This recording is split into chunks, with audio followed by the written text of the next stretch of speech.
Je vais surtout en fait pousser un petit coup de gueule contre toutes ces marques, tous ces produits cosmétiques qui nous font mille et une promesses sur leur packaging et qui au final ne valent rien, quasi rien. On nous prend vraiment pour des pigeons, pour des cons, pour tout ce que vous voulez. Que les peaux noires et métissées sont souvent victimes d'imperfections liées à une surproduction de sébum. Généralement le sébum est sécrété par la peau pour pouvoir protéger celle-ci des agressions extérieures ou du dessèchement de la peau. Sauf que quand il y a une surproduction de sébum, tout simplement on se retrouve avec les pores bouchés, que les bactéries se stockent et on se retrouve avec des boutons. En ce moment où tu te sens clairement pas à ton avantage, le réflexe que tu as, c'est d'aller en pharmacie pour espérer trouver le traitement pour la peau qui va te permettre justement de te débarrasser de tes imperfections.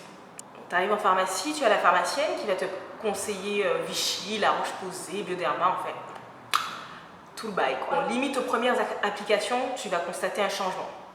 Déjà, ta peau est plus douce. Ta peau a déjà un changement. Tu perçois un petit changement, tu te dis waouh, le produit il m'a l'air efficace. Donc tu le gardes dans ta routine forcément. Dans mon cas, en fait, j'achetais ces produits-là. Et aussi le cas de certaines personnes à qui j'ai eu l'occasion de discuter des imperfections de la peau. Au final, tu te retrouves à la fin toujours avec les mêmes boutons. Tu es encore au même stade, alors que ça fait quelques mois que tu as acheté le produit. Pourquoi ? Quand on regarde la composition de ces produits en question, par exemple Bioderma, je vais aller dans Beauté Test parce que généralement Beauté Test, ce que j'aime bien c'est qu'ils mettent en détail la composition. Donc on voit qu'ici que c'est la crème de Bioderma. Dans la description, on vous explique que c'est un soin anti-imperfection, des laboratoires de ceci, de cela, etc. Mais moi ce qui m'intéresse c'est les composants. Quand on va dans les composants, qu'est-ce que vous lisez? Du cyclopentasiloxane, qui est un diméthicone, du diméthicone également. On retrouve au moins 4 silicones. Déjà, je vais parler des silicones.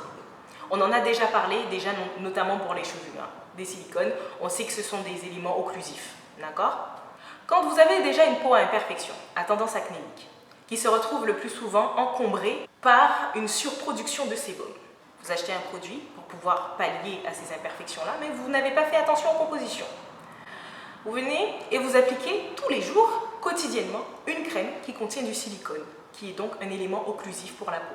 Vous l'appliquez sur votre visage, déjà encombré par une surproduction de sébum, et vous lui ajoutez en plus de ça un produit à base de silicone qui lui aussi est occlusif. Donc je vous laisse imaginer la cata. De retour sur Beauté Test, on va maintenant regarder la formule de La Roche-Posay. Je choisis un sérum anti-imperfection. Passé le descriptif arrivé à la formule, on constate en troisième position du diméthicone, dans un produit initialement destiné à réduire vos imperfections. Comment espérer une amélioration au niveau de la qualité de ta peau quand tu as un produit qui contient du silicone? Qui dit silicone dit occlusif. Qui dit occlusif dit pores bouchés. Qui dit pores bouchés dit apparition de boutons. C'est comme la fameuse crème Dexéryl que j'utilisais ici pour soi-disant cicatriser ou hydrater ma peau, quand on sait qu'elle est majoritairement composée de vaseline, de mineral oil et de conneries du style.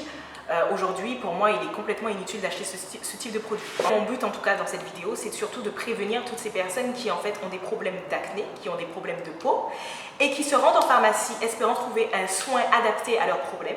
Et au final, on se retrouve avec un produit qui empire plus votre situation qu'autre chose. Donc en gros, tu vas en pharmacie pour acheter des boutons limite. Je mets un point d'honneur à utiliser des produits certifiés bio avec le logo Ecocert. Pourquoi? Ce sont des produits respectueux de votre peau, tout simplement. Vous n'allez pas trouver ce genre de conneries dedans. À un moment où j'utilisais du La Roche-Posay, le lait démaquillant de La Roche-Posay, ou quand je me démaquillais, après m'être démaquillée, j'avais toujours cette sensation de brûlure au niveau du visage et je ne comprenais pas pourquoi. Au final, je m'en occupais pas parce que je me dis que ce sont des produits de pharmacie de toute façon, donc il n'y a pas de raison que ça me fasse du mal, donc c'est peut-être moi qui ai un problème.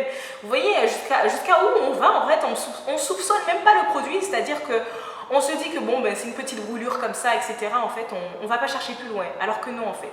Le produit vous brûle parce qu'il y a une merde dedans, tout simplement, qui ne vous va pas. Donc, je vais vous mettre, en fait, une liste de produits en barre d'infos. Ce sont des marques que j'ai pu retrouver, des marques bio, des marques certifiées bio.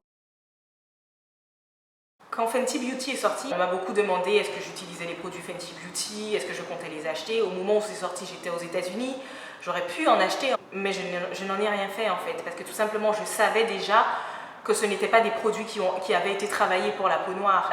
Il y a de la mineral oil, il y a de la silicone, il y a de l'aluminium, il y a tout un tas d'éléments occlusifs qui sont complètement néfastes pour la peau. Les compositions des make-up sont les pires qui soient, je suis désolée. Et ce sont des choses que vous êtes amenés à appliquer sur votre visage. Donc il faut que vous soyez informés un minimum des composants de ces produits. Je ne parle pas uniquement de Fenty Beauty, je parle de la majorité des produits make-up. Il y a plein de marques de cosmétiques qui ont que de la merde dans leur composition. Ce qui me révolte encore plus, ce sont les marques qui se disent spécialistes. Tu es spécialiste pour peau noire, mais dans tes produits, il y a principalement des ingrédients qui sont destructrices pour la peau noire. Il n'y a pas une marque de produits cosmétiques spécialisés pour peau noire que je connaisse. Il n'y en a pas une que je connaisse. Je ne parle pas de ces marques-là qui se prétendent être spécialistes en peau noire et qui nous vendent de la merde. Qui se prétendent spécialistes pour peau noire alors que les composants de ton produit sont susceptibles de détruire la peau de quelqu'un. C'est pas possible. Pour les personnes qui ont des peaux à imperfection comme moi, bio. Le maquillage que j'utilise, il est bio également. Moi, j'utilise du Zao. C'est le seul maquillage bio écossaire que j'ai trouvé qui correspond à ma carnation de peau, qui correspond à mon éthique et qui respecte ma peau en fait. Où je ne vais pas trouver de conneries comme de l'aluminium, donc ma peau ne va pas sentir au bout de 1 heure la ferraille. Donc je sais qu'il en existe d'autres. Je mettrai aussi en barre d'infos leur nom, tout simplement, et vous ferez vos recherches de votre côté. Le but de cette vidéo était surtout de vous prévenir pour ces choses-là, que vous soyez un petit peu plus vigilants. Donc ma mission, je pense, elle est accomplie à ce niveau-là. Gros bisous les filles, à bientôt.